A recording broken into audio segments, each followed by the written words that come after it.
Before we get deep into this interview, I want you to give us a little refresher Okay. for the people that have seen you and have not seen you regarding our last interview. State your name, where you are from, and your age. Okay. My name is Kvng David. I am 29 years old, and I am originally from Philadelphia, PA. All right. So welcome back, sir. In July of 2017, we sat down and did an interview. We were both new to Atlanta at that time. What's the biggest thing that has happened for you in the last 2 years? Wow. The biggest thing that has happened for me in the last 2 years in Atlanta? Probably, I would say, well, I can say one of the big things that's happened. That would be working with TS Madison, for sure. Okay. It's been a dope experience. Okay. Now put the cap on it, baby. No, don't put it. Put the cap on it and let's shake it up. Shake it up. Now if y'all want y'all parties to be fucked up and you want niggas to be doing the two F, fucking and fighting. Shake it, baby. Shake it. Get back. Wait, shake it. Get behind, shake it. Get behind me, baby. Get behind it. Get behind. There you go. There you go. Reach around, baby. Reach around. Are you happy about your move to Atlanta? Yeah, I love it. Any regrets? No. Okay, that's pretty good. So how have you navigated the world of love living in Atlanta? I haven't. Why is that? I don't want to make it like a bias toward the city or something.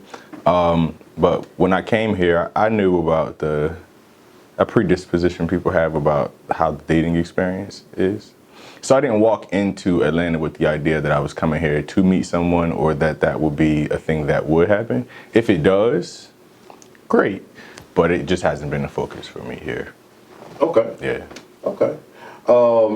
Is there someone special out there that you would like to do something with regarding a relationship, or No, I don't have anyone on my radar. no one's on your radar? Okay. No. And you've been in Atlanta for 2 years, and you look the way you do.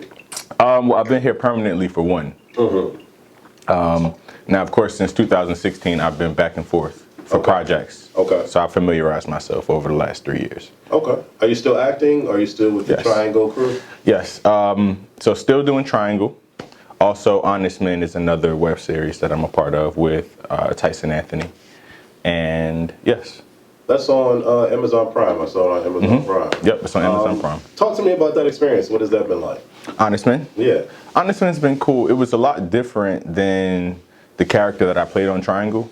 The character I played on Triangle was a lot more corporate, mature, debonair. This character is very aloof and childish and juvenile and sexualized. So it's a different role. I found that kind of cool to do, you know. And it was also cool. I'm the lead for Honest Men versus being a main character on Triangle. So it was a different role to be in as an actor, a different responsibility, workload, and you know, when it's most of the camera time, you have to be present and be in most of the scenes. And you also have a responsibility to develop that character to make the show like something worth watching. So that was a cool experience to do that and to be trusted by Tyson to, you know, make some decisions to make sure it came alive. Okay. Tell us a little bit about Honest Men. What is it about? Honest Men is a story in a nutshell about men who have demons, different types of demons, all stemming from their sexuality, and that's wreaked its own hell on each individual's personal life. So you have my character, who is a young 20s young man who's bisexual. He wasn't accepted for that bisexuality from his parents. He moves away to college, comes home, and he's faced with, his high school best friend's father, who he's had a crush on, who was a young father. So this dude's only, let's say, 35, and I'm 21. And he had a son like 14. But there's an attraction there that grows into a thing, and then it builds off of there, and it builds out. Interesting. Yeah. What would you say is the major, like, let me rephrase the question. What has been a better experience, working on Honest Men or working with Triangle Crew? I wouldn't say better. What I will say is that Triangle is the start of everything for me. you know, so that's just a special place.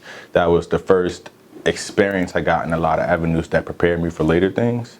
So Triangle always will have a certain special piece of my heart, you know, and definitely that role in general, it developed me as an actor and as a entertainer, public speaker, you know. Okay. Would you do anything else in acting, like any movies? Oh yeah, that is my focus at this point. Okay. I'm still open to doing web series. I love the art, you know. So if it's something that the pay is good and the content is quality, I'm all here for it.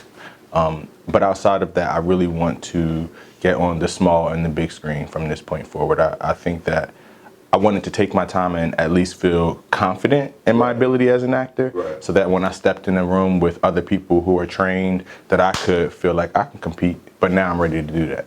Makes sense. So I've seen some of the videos with you and the queen herself, TS Madison. You mentioned her earlier.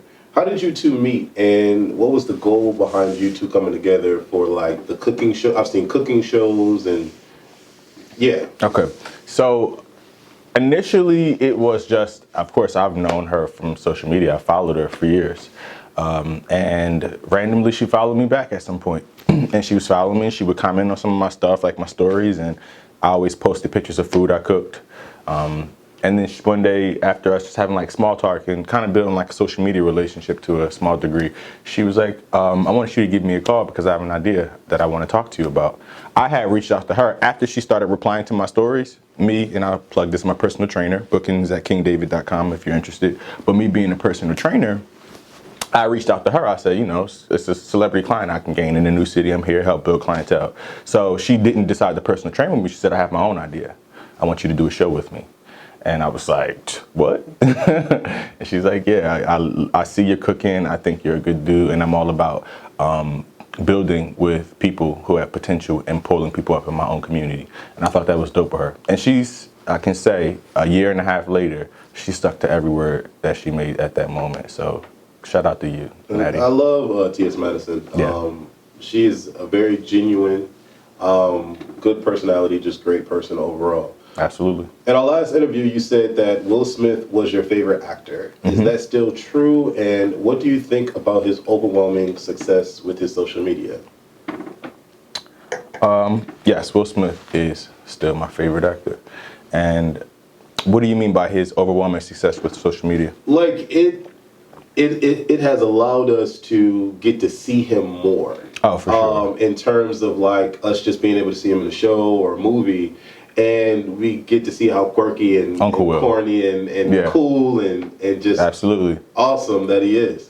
I think it further solidifies for me why he's my favorite when I see him on social media, because you see this dude who is uberly successful and broken through so many glass ceilings that a black man doesn't get to break through. And something about him is just so Will from West Philly. You know, it's straightforward. It's a family dude, and I like that about him. Okay, that's what's up. Also, in our last interview, you said that Rihanna, Aaliyah, and Frank Ocean were your favorite musicians.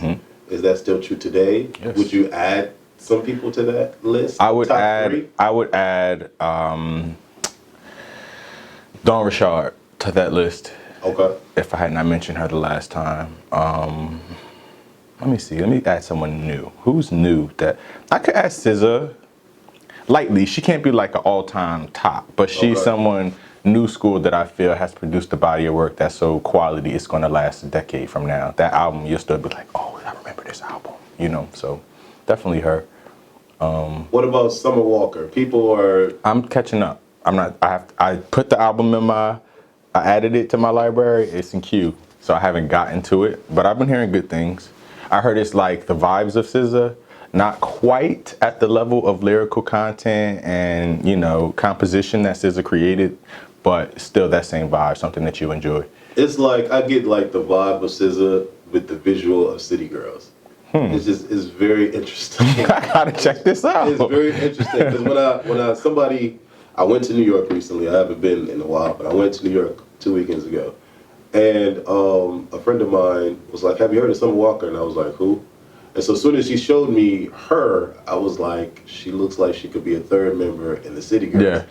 Then I was like, what is she about to like, what is she about to do? So I heard her singing, and I was like, oh, Yeah. okay, she actually has something there. Yeah, for sure. It's hard. It's very difficult to get past the look, but it's a very interesting combination. It is. Very interesting combination. So interspace, Yes. as a noun, is a space between objects. As a verb, is put or occupy a space. What is interspace to you? Ah, thank you for asking. Interspace is my existence. I wanted to create a title for my album that, first off, let me say that when I wrote this project, I wanted this project, when I listened to it, to be like, that's who I am. And whether the listener understood that they were listening to who I am or not, I believe that what I heard on there was me. And that's what this album is. It is me. It's who I am in this space. And I'm in this space of interspace. I am between success. I'm between failure. You know, I'm between small town and big town. I'm between heartbreak. I'm between love and connection. I'm in this middle space between all these different avenues of my life. I'm not where I was, but I'm not where I'm going in any respect. So this album is written from being in that middle ground. So yeah. You Not Down, Pull Over, Interspace, Three's Company, One Way from Hell, Murder Capital are the songs that I gravitated to on the album. I've always been curious about what the songs actually mean to the artist. Like, I'll sit there and I'll listen to a song, and then off first listen, I don't know what the hell the person's saying, because the beat gravitates me. And then I'll listen to it again, and I'm like, okay. And then I gotta listen to it again and again and again to really get the meaning. But sometimes I could walk away with my own meaning and not really know what the artist is actually saying on the song. So I'm glad that I have the freaking artist here, because you have like 95 songs on this album. And I want to go through and dissect what these songs mean to you. Let's do it. So Space is an intro, but it's 2 minutes and 43 seconds. Let me know what's going on with Space. That is the preparation. It's an intro track, but if you take the time and you listen and read the lyrics, it is everything that the album is standing for. This is the explanation where you get the definition of inner space. And if you don't mind, I'll just spit a little bit of it to you so that you can hear those lyrics. It goes, yet I push it to the limit. Take the feeling, place in vision, sprinkle faith and make a million. Ain't a pusher, but he killing. In the space of inner space. They raise no quitter, so we get it. Ain't been glitter, but he's shimmering. All considered takes a bit for he to let it all sink in when. Thought himself the mice of men and thought to end his life, but then life itself had intervened to save the dreams it had for him. That is inner space. Hen and Juice. Explain. Hen and Juice is that aspect of the rise where you step away from being humble all the time and you take that moment to be cocky about what you've accomplished. So it is this boastful, cocky, confident, like kind of like call to arms of where you're going in life. You know, I come in there mumbling, fumbling all of my liquor, just trying to be the best out. One shine, aiming lights, pour the jets out. Bezel on his wrist, have him blinded when he step out. Cartier frames got him shady, keep the mess out.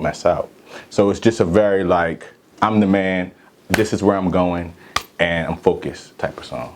Small Math. Similar vibe.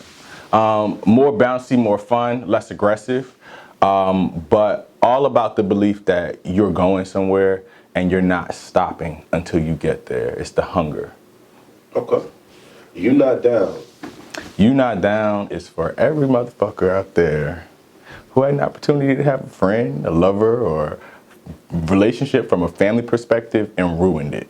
And it is basically telling those people, you're not going to be my focus. My focus is my come up. However, in all the moments that you look back or you catch me on social media and you send me some praises, understand that this you're not a part of. You are not down with this, and you won't be, because you killed that opportunity. Pull Over. Now, Pull Over is extremely sexual. Yes, sir. You talk about man meat and nuts and busting and moving like a motor. Explain. Okay, so this is another part of who I am. And I wanted to really show these aspects of myself in a very like raw form. So that's what this is. This is a song that is basically talking about the sexual nature of the individual who's rapping it. And he's basically telling this girl what he wants. Look, girl, I'm horny. Excuse me, girl, don't ignore me. I'm horny. I want to fuck. Could be the pussy or the ass, but bitch, I want them guts. I like it rough. You know, so that's where we're going here, you know? So very like sexy, high energy in a way, seductive, and raw. Okay. No pun intended? Or no pun intended. Maybe a little bit. Okay. Interspace. Interspace, I have my little notes here. The beat, I love the beat of Interspace. Thank you. In the space of Interspace, I just want to chill, no wasted time. Just want to vibe, not criticize. Explain. This is one of my favorites, and my top 3 favorites of the album. It's the self-titled track. I have it on my list. Yeah.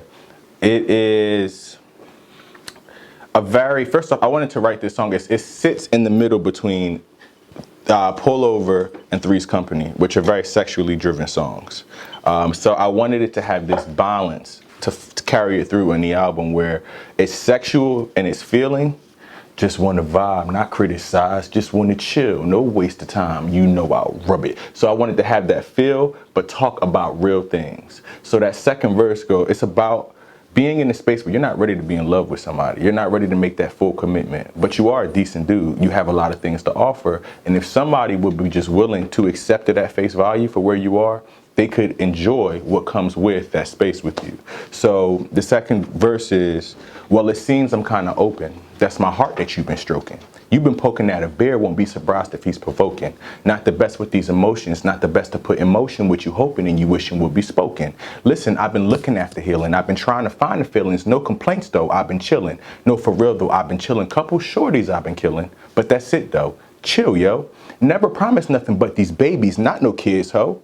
Didn't mean to call you out your name, I'm working still, yo. Sick of saying sorry when I'm only trying to build, though. This is why I'm telling you I'm only trying to chill, yo. Needing something real so that I'm free to let the fears go. Free to let the years go. Free to let the cares go. Free to finally focus on myself, swear it's been years, yo. Free to finally answer what's the reason for the tears so I can master the happiness there is, yo. No fears, yo. So it's a very deep song, but written in a way where it feels seductive and playful and you could slowly realize what you're listening to.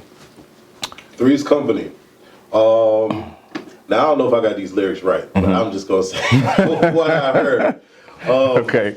Baby, be a hoe on the seat or on the floor. I put it was a sexual song. Be a good girl, take that pipe. Okay. Explain. So there's 3 companies where you like kick it up in the overdrive of the sexuality. This song is basically just a celebration of free-spirited sexuality, being uninhibited in your desires. So that is what all the lyrics are about. It is about doing exactly what you want to do, and it's written from the perspective of a threesome. So this is all talking to this girl who is going to be in this threesome, and at the end of each verse it says, you know, yeah, you like that? Where them pipes at? Oh, it's like that? I'll be right back. So it's this fun, jokey, high energy sexual song that's just about being free and sexual, you know. All right. Bust Through. Bust Through. What are we busting through?